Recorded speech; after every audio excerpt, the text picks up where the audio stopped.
Monsieur le Président, chers collègues, depuis toujours... Allez-y, oui. Oui, c'est bon? Oui.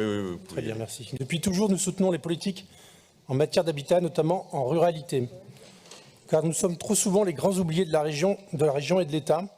Manque de services publics, pas de transport, faillite médicale, désindustrialisation, fermeture de classes et bien entendu, manque de logement.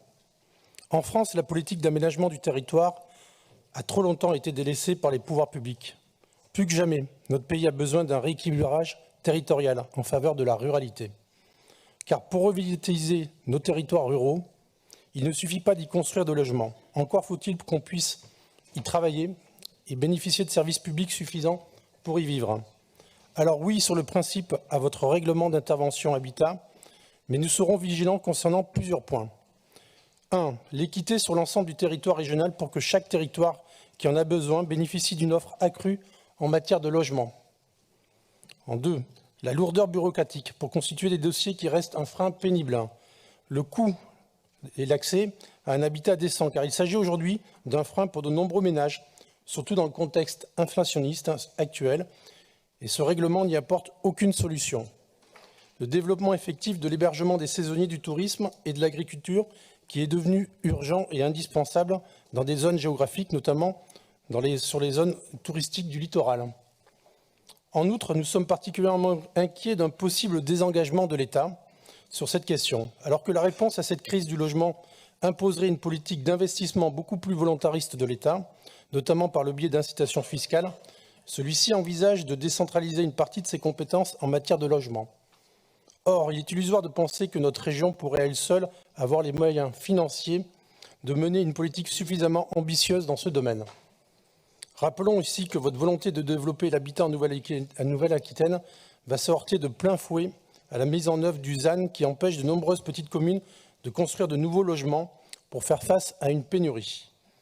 Il vous faudra donc faire un choix entre vos lobbies écologistes autour de la sobriété foncière et votre volonté de développer l'offre de logements en territoire rural.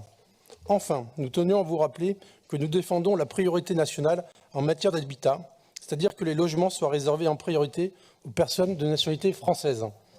Car si l'offre actuellement... Oui, tout à fait. Car si l'offre actuelle... Ça n'étonne personne. Non.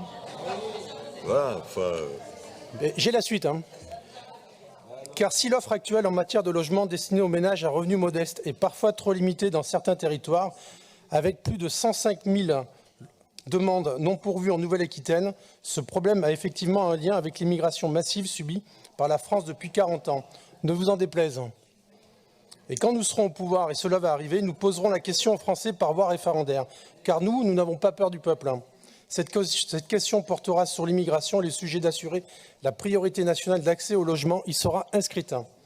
En dépit de ces réserves, nous voterons en faveur de cette délibération. Je vous remercie. J'aurais mieux aimé que vous ne la votiez pas. Voyez-vous, je n'ai pas besoin de vos voix avec des propos racistes.